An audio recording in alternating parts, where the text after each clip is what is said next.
गर्मियों के मौसम में एक गांव में सभी गांव वाले अपनी अपनी छतों पर लेटे हुए थे। चांदनी रात थी और ठंडी ठंडी हवा चल रही थी। उसी गांव में नमन अपनी पत्नी और बच्चों के साथ रहता था। नमन का बेटा राजू चांद की ओर देख रहा होता है और नमन से बोलता है, पिताजी, ये चांद रात में चांद होता है और दिन में सूरज क्यों बन जाता है? बेटा, चांद और सूरज दो अलग अलग चीजें हैं। सूरज दिन में निकलता है और चांद रात में, समझे? चलो अब सो जाओ, रात काफी हो गई है, मुझे भी सोने दो, कल काम पर जाना है। ऐसा कहकर नमन सोने लगता है, लेकिन राजू को नींद नहीं आती और वो चांद को देखता रहता है। थोड़ी देर बाद चांद का रंग बदलने लगता है और वो लाल रंग का हो जाता है। ये देख राजू नमन से बोलता है, पिताजी, पिताजी, चांद का रंग बदल गया है। देखो देखो, वो लाल हो गया। क्या है राजू, सोने दे मुझे। ना तो खुद सो रहा है और ना मुझे सोने दे रहा है। क्या हुआ, क्या बात है? राजू डरते हुए चांद की तरफ इशारा करता है। नमन चांद को देख घबराते हुए बोलता है, ये क्या हो रहा है? ये चांद तो सचमुच में लाल हो गया है। ये सब क्या हो रहा है? तभी चांद हंसने लगता है और बोलता है,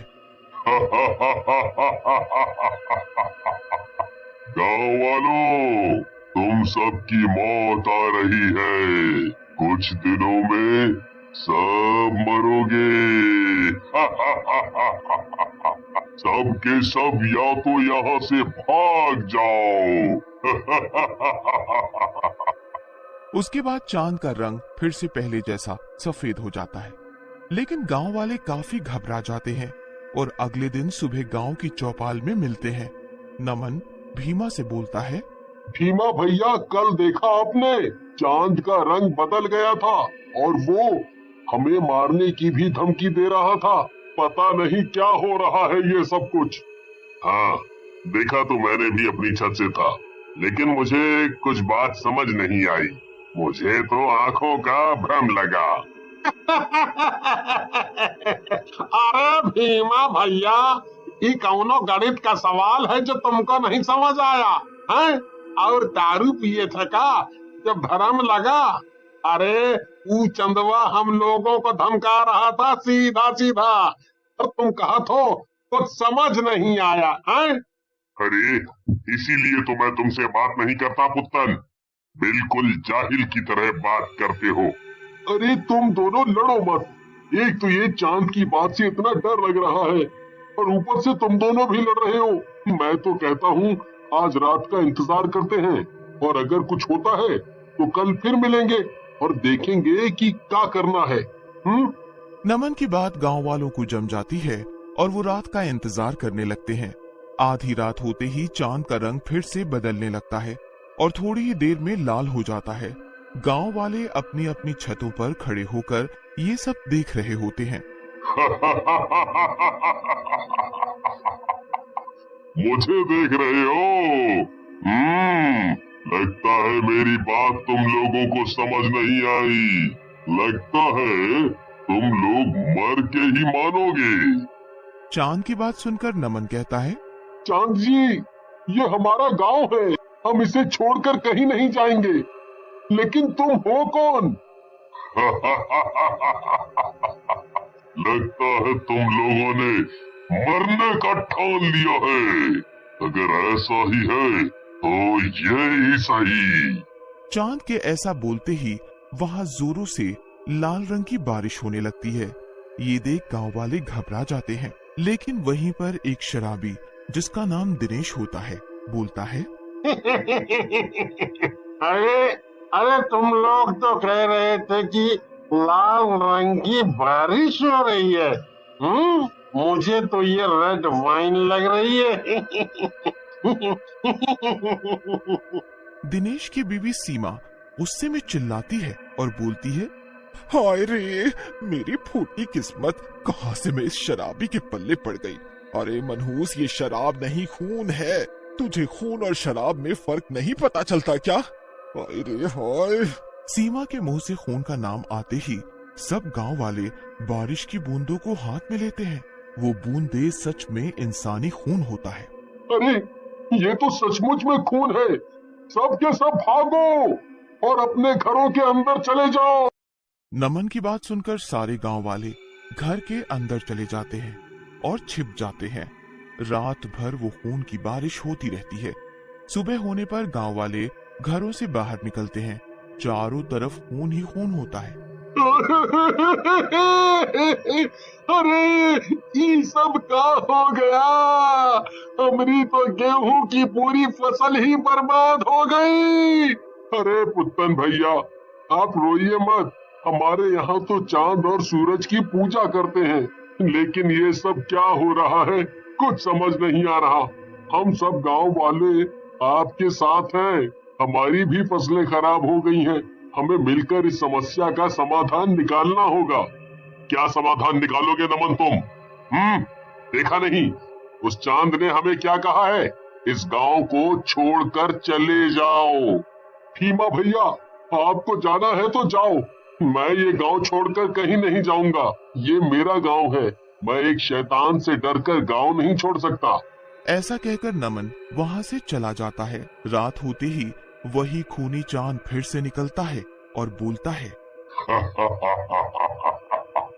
तुम गांव वाले लगता है ऐसे नहीं जाओगे। अगर ऐसा है तो मरो फिर। ऐसा कहकर चांद फिर से वही खूनी बारिश करने लगता है। गांव वाले पूरी रात घरों में दुबक कर बैठे रहते हैं और सुबह जब सब बाहर निकलते हैं, गांव वाले अपने अपने जानवरों के पास जाते हैं, लेकिन बारिश की वजह से सारे जानवर मर चुके होते हैं। गांव वाले रोने लगते हैं और परेशान हो जाते हैं। नमन भैया लगता है अपना इस गांव में इतना ही दाना पानी था। अब हमें ये गांव खाली कर देना चाहिए, नहीं तो अपने पालतू जानवरों के बाद अपना भी नंबर आ जाएगा।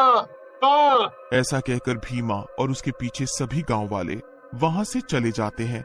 तभी नमन का बेटा राजू वहां आता है और नमन से कहता है, पिताजी मुझे आप पर गर्व है। आप सचमुच में बहादुर हैं। मैं आपके साथ ही रहूंगा। राजू की बात सुनकर नमन को हिम्मत आ जाती है और वो गांव से दूर एक जंगल में एक साधु बाबा के पास जाता है।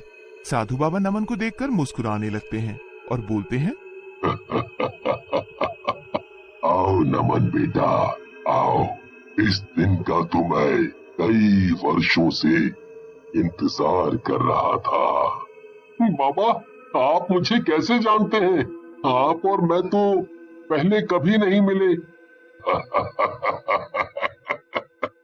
नमन बेटा मैं तो तुम्हें तुम्हारे पिछले जन्म से जानता हूँ। ये सब जो हो रहा है तुम्हारे पिछले जन्मों का परिणाम है। दरअसल तुम पिछले जन्म में इस गांव के राजा थे और ये चांद रूपी शैतान जो है वो दूसरे राज्य का राजा था।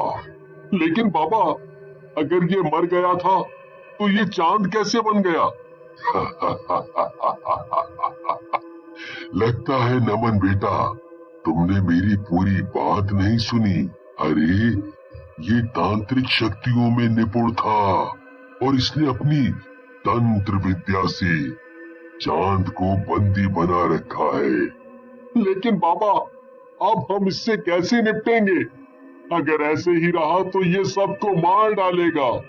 बेटा उपाय तो है लेकिन बहुत कठिन है।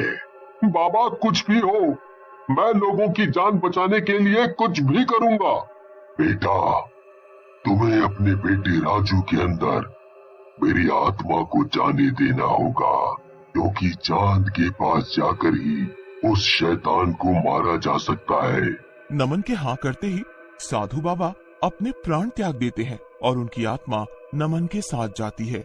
रात में चांद गांव में फिर निकलता है। नमन छत पर राजू के साथ खड़ा होता है, लेकिन तभी साधु बाबा की आत्मा राजू के अंदर प्रवेश कर जाती है और नमन को दूर धक्का दे देती है। दुष्ट शैतान, नमन को तू छू भी नहीं सकता। आज तेरी मौत पक्की है। ऐसा कहकर राजू चांद के मुंह के अंदर घुस जाता है। चारों तरफ जोर से रोशनी होती है और बहुत जोरों से बिजली कड़कती है। जब रोशनी हटती है तो शैतान की लाश नीचे पड़ी होती है और राजू बेहोश होकर नमन की गोद में गिरता है और सब गांव वाले भी वापस अपने गांव आ जाते हैं।